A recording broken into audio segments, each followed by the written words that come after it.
Historias Zona Cero. Historias.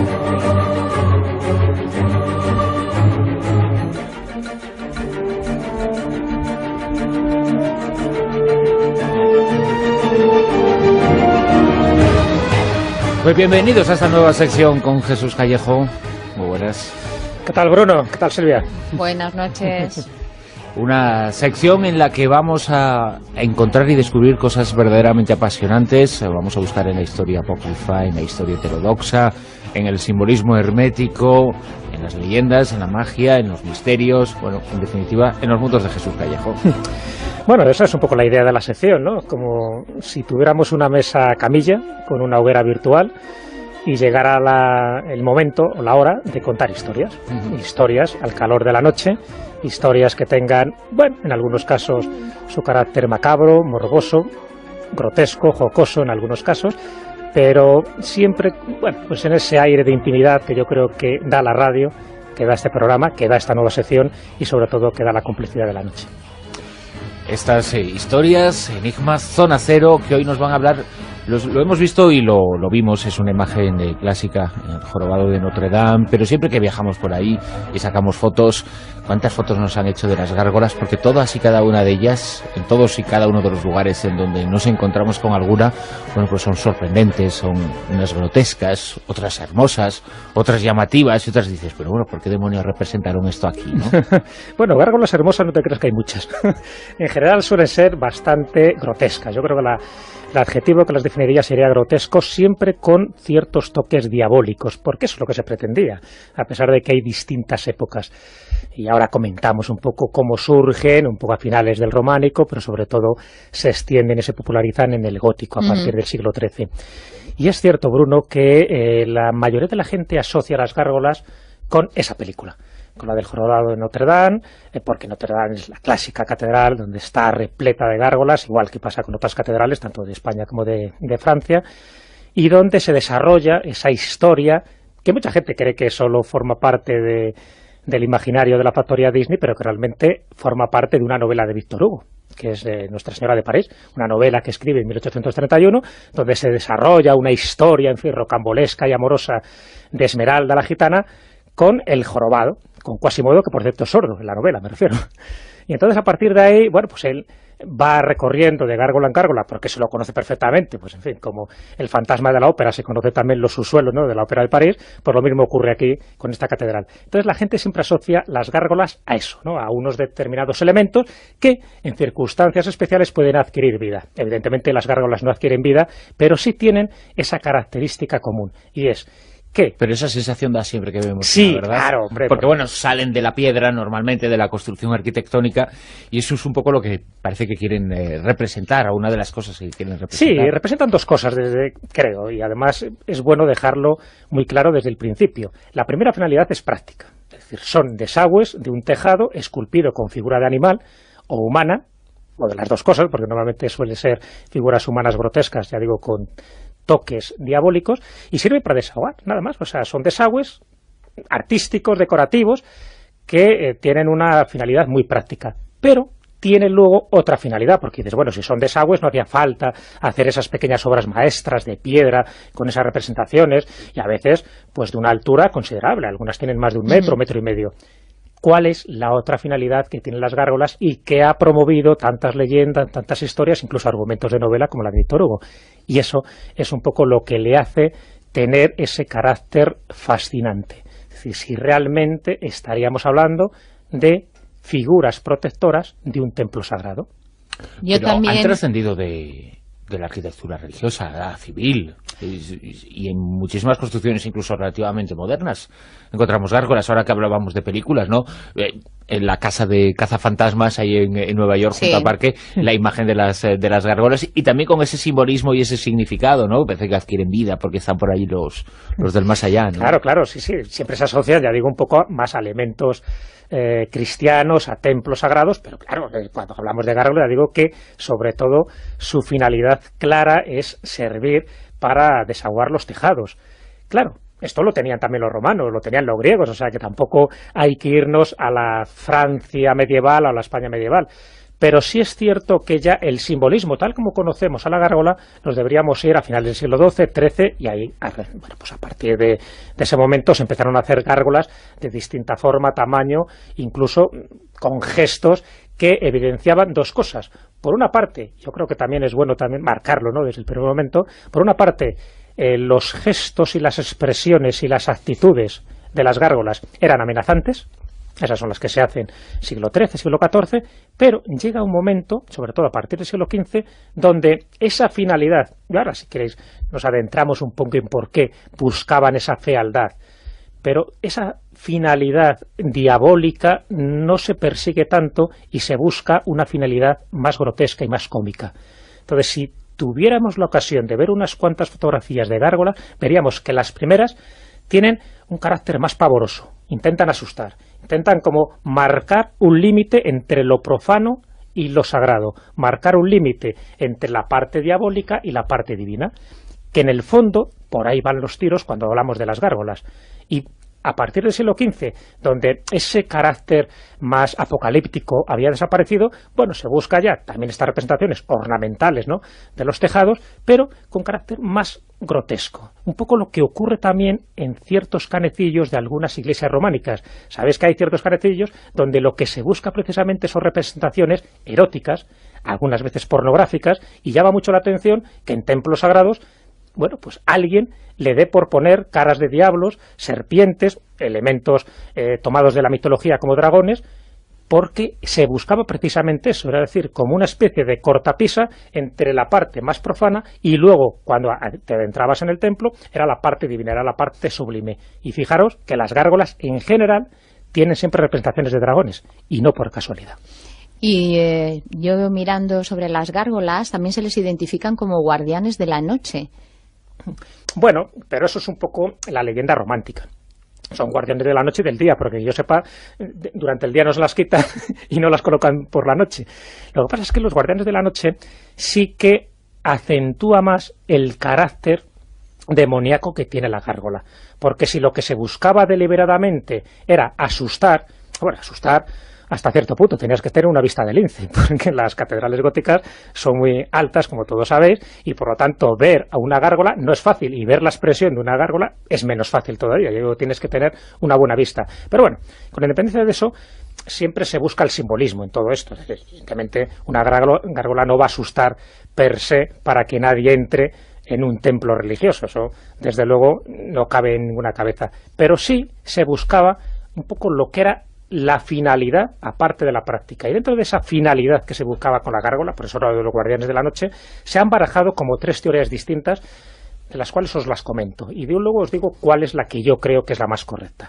En un principio se dijo que las gárgolas eran símbolos de lo impredecible de la vida, pues nunca representan especies animales conocidas. Por ejemplo, el dragón, hay veces que tienen forma de grifo, pero bueno, de grifo no con doble sentido, es decir, que sirve para desaguar, pero grifo como animal mitológico. La segunda teoría era que, bueno, que está muy entroncada con muchas leyendas también medievales donde se buscaba esas referencias mortuorias, la danza macabra, etcétera. Decían que eran las almas condenadas por sus pecados a las que se les impedía la entrada a la casa de Dios. Por lo tanto, se quedaban como petrificadas y, bueno, por su mala conducta, por los pecados acumulados, pues siempre se quedaban muy cerca del templo sagrado, pero con efigie de piedra, tipo Tancredo, para asustar o incluso advertir a aquellos que no tuvieran una vida virtuosa, saber cómo podían terminar, lo cual eso ya digo que entronca con muchas leyendas, incluso en San Andrés de Tisido, que si te portas mal pues puedes acabar ahí como una especie de sabandija y por lo tanto tienes que tener una vida siempre llena de valores cristianos. Y la tercera teoría, la que yo creo que es la correcta, y la que estaría un poco en relación a lo que te dice Silvia, dice que serían los guardianes de la Iglesia, los guardianes del templo. Serían signos mágicos que mantienen alejado al diablo. Y fijaros, aquí ya nos salimos incluso del ámbito cristiano, porque este tipo de elementos grotescos, casi satánicos, los encontramos en iconografía y en templos que no tienen que ver con el cristianismo, sino, por ejemplo, con el budismo. Y, por ejemplo, estaríamos hablando de los perros de Fu. ¿Habéis oído hablar de los perros de Fu? Posiblemente no. También los llaman los perros de Buda o los leones coreanos. Si habéis ido a un templo budista, veréis que flanqueando la entrada aparecen dos seres, pero a ras de tierra. No estamos hablando de las gárgolas en los alerones. No, estamos hablando a ras de tierra. Hay dos seres, en general, les consideran más leones coreanos o los perros de Fu, que son como representaciones asociadas a Buda, porque de hecho más que un perro se considera que es un león, porque los leones tienen que ver mucho con la mitología asociada a Buda, y de hecho el león está consagrado a Buda. Pero son dos elementos feos, horrorosos, que tú les miras y da la sensación de que son guardianes pétreos, que te están vigilando el lugar. ¿Pero por qué?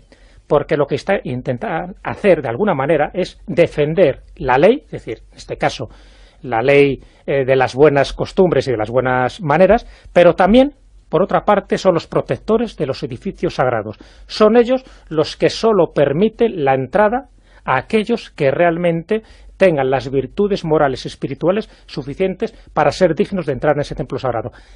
Dice la leyenda que aquellos que no lo son, por alguna razón, te impiden el paso o no te encuentras a gusto gracias o por culpa de estos perros de Buda, o también de los perros de la felicidad o perros celestiales, como así también se les denomina, que en el fondo son emblemas del valor y de la energía. Bueno, pues en realidad estos seres dentro del mundo budista estarían haciendo lo mismo que las gárgolas dentro del mundo cristiano católico. O sea, que se dan en diferentes culturas perfectamente. Claro, sí, ya digo que tanto los celtas como los romanos como los griegos tenían también, no eran gárgolas en el sentido que nosotros los llamamos, porque de hecho gárgola es una palabra que viene del francés gorguil, y gorguil vendría del latín, que viene de gárgula o gargarizo, que está haciendo una referencia a la garganta, pero también al hecho de hacer gárgaras.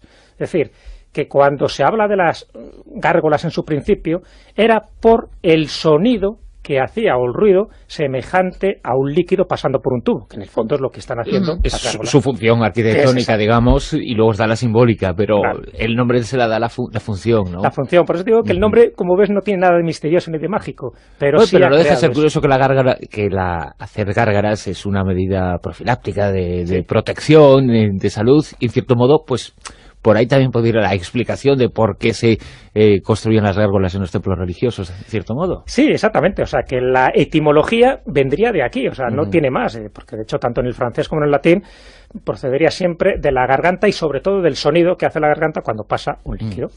Y antes nos comentabas que había una gárgola relacionada con un dragón. Claro. Normalmente las gárgolas tienen forma de dragón. ¿Por qué de dragón? Bueno, pues aquí nos vamos otra vez a la simbología cristiana. El dragón, durante muchísimo tiempo, a diferencia del dragón en Oriente, que sí es un elemento protector y benefactor, sin embargo, en Occidente el dragón siempre se le ha asimilado al demonio, a las fuerzas del mal, de la oscuridad, aquello que tú tienes que vencer y dominar. Por lo tanto, se colocaba a un dragón en forma de gárgola, es decir, en forma de figura decorativa, porque el dragón estaba representando aquello que hay que evitar. Ya digo que esto forma parte de esa simbología en Occidente, porque en Oriente, tanto los chinos como los japoneses, para ellos el dragón es celestial y además ha sido un símbolo también de sus distintas dinastías y monarquías. Pero aquí entra una leyenda muy curiosa, porque dice, bueno, ¿de dónde procede también? Ya sabemos un poco algunas cosas, la etimología, en fin, alguna parte de la simbología, pero hay una leyenda francesa que en parte justifica el por qué se le representa casi siempre como un dragón. Y es la del dragón, la gargouille. Lógicamente no podía tener otro nombre. Bueno, pues este dragón llamado la gargouille le describen como un ser de cuello largo, en fin, reptilíneo, lo que sería un cuélebre dentro de la mitología española y sobre todo del norte de Cantabria. Bueno, decía que vivía en una cueva próxima al Sena, y la gargouille se caracterizaba por sus malos modales. Tenía la costumbre de tragar barcos, destruir todo aquello que encontraba, escupir fuego, matar a la gente con su fiero aliento, escupir demasiada agua, por lo tanto producía inundaciones. O sea, que tenía mal carácter. Tenía mal carácter, así que era un poco pelopúntica ella. Demasiado pelopúntico y demasiado cabreado, ¿no?, para lo que es un dragón, que por otra parte es su propia naturaleza. Y entonces comentan que los habitantes del cercano Rouen, la localidad francesa, bueno, pues no sabían qué hacer para terminar con este dragón, y le ofrecían lo que mejor sabían, que es ofrecerle a seres humanos para que aplacar su ira y aplacar su hambre. ¿Y a quién ofrecían? A criminales. Dice, bueno, ya que le vamos a ejecutar, por lo menos que se los coma el dragón. Pero claro, el dragón, que no debía ser nada tonto, prefería a bellas doncellas. Vaya, hoy siempre igual, ¿eh? Y Qué eso barbaridad. ya creaba problemas, porque dice, un criminal no pasa nada porque ya está condenado el pobre hombre. Pero hombre, la bella doncella, que normalmente solía ser la hija del rey, pues como que no. Así que cuenta la leyenda que en el año 600 se acerca un sacerdote cristiano, dicen por una parte que se llamaba Romanus y por otra parte sería San Román, el famoso arzobispo de Rouen. No me extraña que eso sea leyenda. Es una leyenda, sí. Lo digo porque la guapa sea la hija del rey, ¿eh? Ah, bueno. Y el hecho es que este hombre, este santo varón, que todavía no era santo, el San Román, pues, bueno, dice, tranquilos que yo me encargo de exorcizar a este dragón, porque como el dragón simboliza al anticristo y por lo tanto al mal, pues este arzobispo tenía las herramientas adecuadas. ¿Qué herramientas adecuadas tenía? Pues dice, bueno, dejarme un libro, una campana, una vela y una cruz, que yo me las arreglo. Y efectivamente, le sobraba casi todo eso. Con la señal de la cruz le dejó al dragón totalmente estupefacto. No muere, le domestica, que es lo que hay que hacer en estos casos, pero bueno, le lleva al pueblo, le lleva a Rouen y pues no se les ocurre otra cosa que quemar al dragón. Hombre, pobrecito. Sí, pero Ahora ya se sabe. portaba bien. Ya, pero bueno, como había comido unas cuantas doncellas, había provocado unas cuantas inundaciones, había quemado unas casas, pues bueno, se lo habían tomado a mal y queman al dragón. Qué venganza. Pero hay una parte que no se quema del dragón. ¿Sabéis cuál es? El corazón. ¿No? En este caso, mira, eso, hay una buena película que sí lo cuenta, pero en este caso no se quema es la cabeza ni la garganta. ¿Por qué? Porque como está acostumbrado a exhalar fuego, pues esa parte la tiene totalmente protegida y nada, con las llamas era imposible. Así que lo que hacen es que, como no hay forma de hacer añicos o hacer polvo esa parte del dragón, que es la boca y el cuello, lo montan sobre el ayuntamiento de Rouen y lo dejan allí a modo de símbolo, de reliquia, de esboto, en fin, lo que queráis, ¿no? Un poco como recordatorio de aquel dragón que estuvo representando pues toda la fiereza y toda la devastación posible de esa localidad y que ahora pues había convertido ni más ni menos que en un elemento decorativo. Y a partir de ahí dice que surge la costumbre de colocar gárgolas en los distintos templos religiosos. Bueno, pues con esa historia, con esa leyenda de ese dragón, después de conocer el simbolismo, las características y el porqué de esas gárgolas, que bien nos vienen a veces antes decías que están tan altos en los templos, sobre todo en las iglesias góticas y en las catedrales góticas, tan altas que no se distingue, ¿no? Pero ahora, verdad, que delante de las catedrales te encuentras a miles de turistas ahí con el teleobjetivo buscando a ver qué es lo que representa esa gárgola, porque a todo el mundo le fascina, ¿no? Sí, además no hay dos iguales.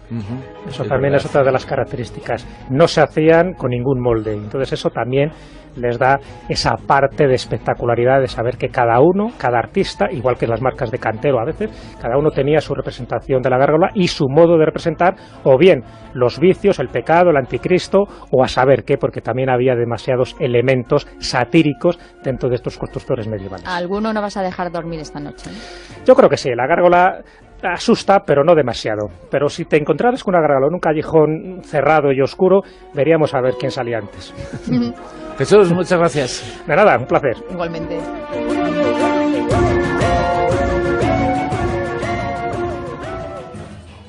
De la factoría Disney, pero que realmente forma parte de una novela de Víctor Hugo, que es Nuestra Señora de París, una novela que escribe en 1831, donde se desarrolla una historia, en fin, rocambolesca y amorosa de Esmeralda la gitana con el jorobado, con Quasimodo, que por cierto es sordo en la novela, me refiero. Y entonces a partir de ahí, bueno, pues él va recorriendo de gárgola en gárgola, porque se lo conoce perfectamente, pues en fin, como el fantasma de la ópera se conoce también los subsuelos, ¿no?, de la ópera de París, pues lo mismo ocurre aquí con esta catedral. Entonces la gente siempre asocia las gárgolas a eso, ¿no?, a unos determinados elementos que en circunstancias especiales pueden adquirir vida. Evidentemente las gárgolas no hacen... En la historia heterodoxa, en el simbolismo hermético, en las leyendas, en la magia, en los misterios, bueno, en definitiva, en los mundos de Jesús Callejo. Bueno, esa es un poco la idea de la sección, ¿no? Como si tuviéramos una mesa camilla con una hoguera virtual y llegara el momento o la hora de contar historias.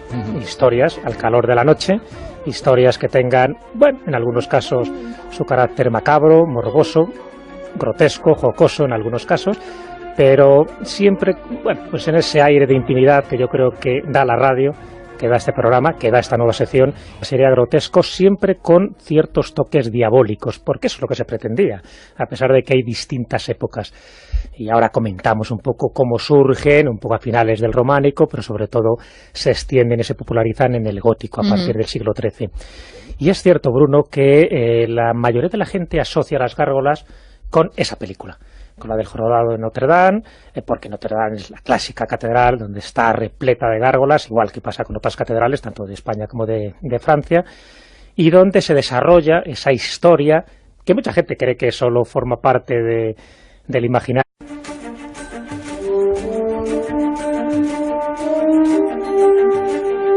Historias Zona Cero. Historias.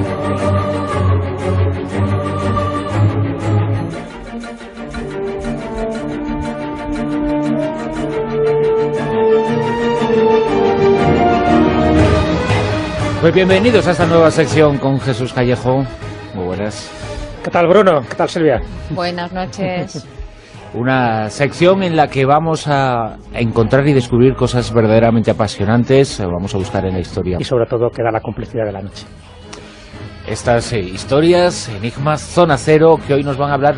Lo hemos visto y lo vimos, es una imagen clásica, el Jorobado de Notre Dame, pero siempre que viajamos por ahí y sacamos fotos, ¿cuántas fotos nos han hecho de las gárgolas? Porque todas y cada una de ellas, en todos y cada uno de los lugares en donde nos encontramos con alguna, bueno, pues son sorprendentes, son unas grotescas, otras hermosas, otras llamativas, y otras dices, pero bueno, ¿por qué demonios representaron esto aquí, no?